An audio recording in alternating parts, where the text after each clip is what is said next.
Edinburgh stood upon a volcanic ridge between Castle Rock and Holyrood, shaped by terrain and constrained by geography. To the north lay the Nor Loch, while valleys and steep ground limited movement and urban expansion.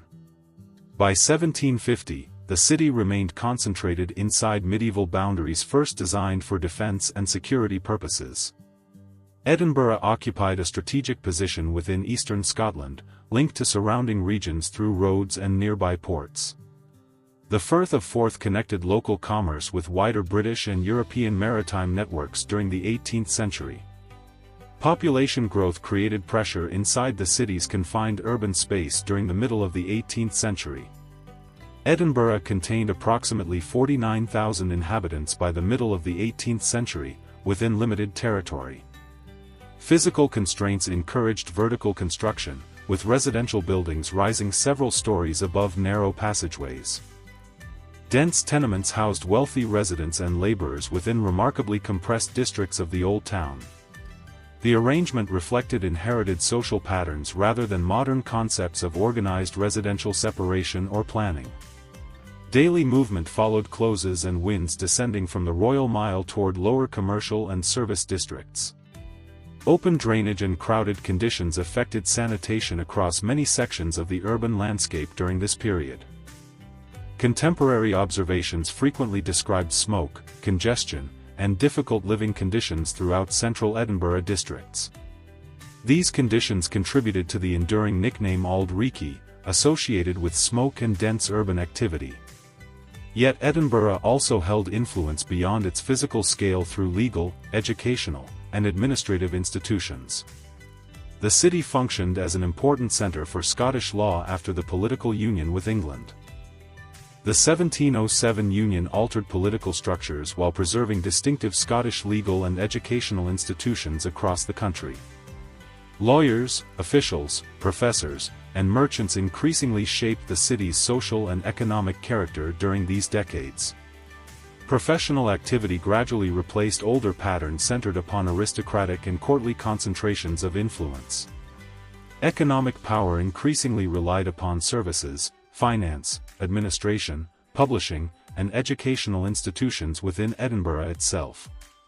This structure differed from Western Scotland, where Atlantic commerce increasingly strengthened the growing city of Glasgow. Economic competition created concern regarding Edinburgh's long-term standing within Scotland's changing commercial landscape.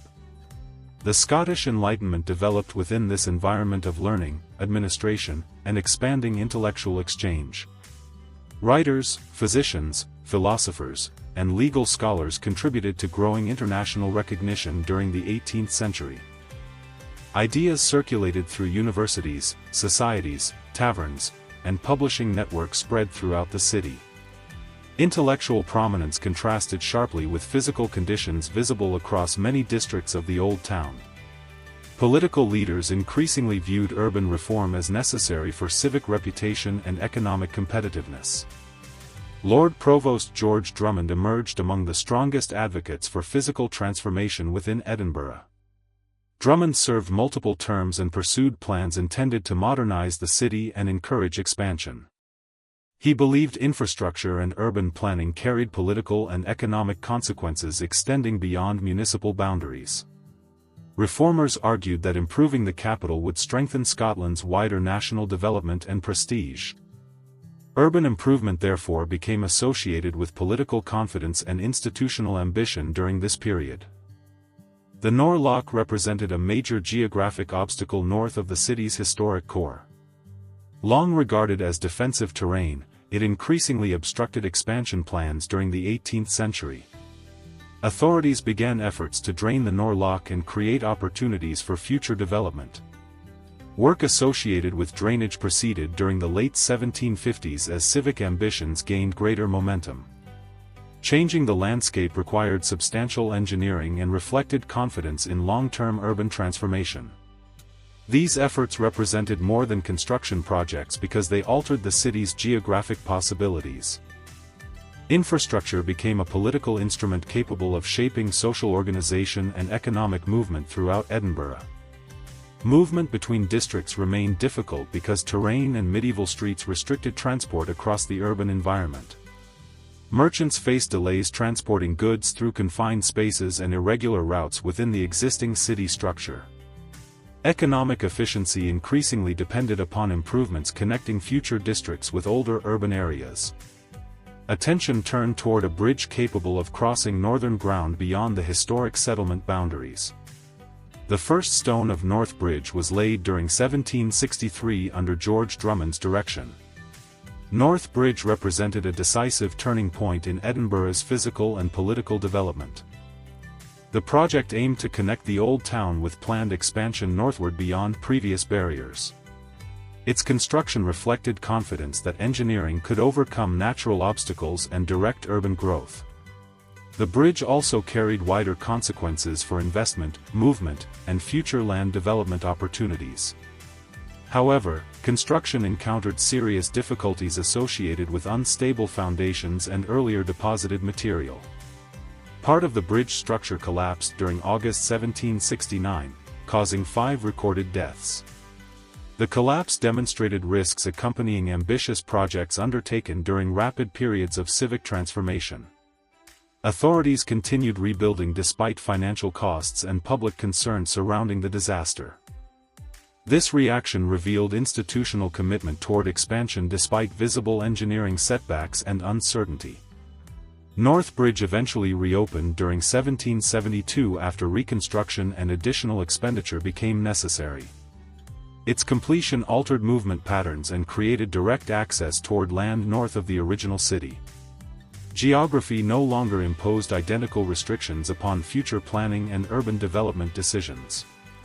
Political leaders increasingly viewed planned expansion as essential rather than optional for Edinburgh's future direction. The consequences extended beyond transportation because social separation gradually became more physically organized. Affluent residents now possessed opportunities to relocate away from crowded districts toward developing northern areas. This process carried social consequences because living patterns increasingly reflected economic position and professional status. Urban geography therefore began reinforcing distinctions already present within Edinburgh's social structure. Long-term effects would continue shaping the city's identity and physical organization beyond the 18th century. By the early 1770s, Edinburgh had reached a historical midpoint between inherited form and planned transformation. Following completion of North Bridge, Edinburgh entered a new phase of political and urban transformation during the 1770s. Attention shifted toward planned expansion north of the historic city, where geography offered opportunities unavailable inside medieval boundaries.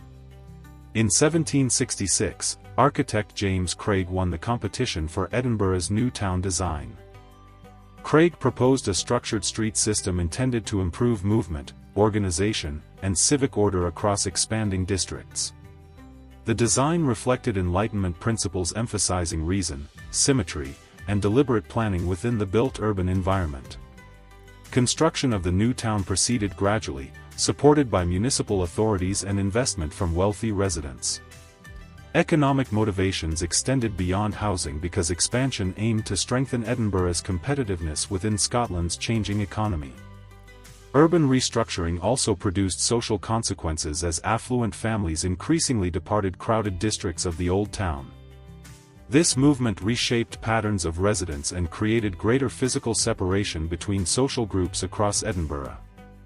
The emerging city increasingly reflected planned order rather than inherited medieval arrangements shaping earlier urban development.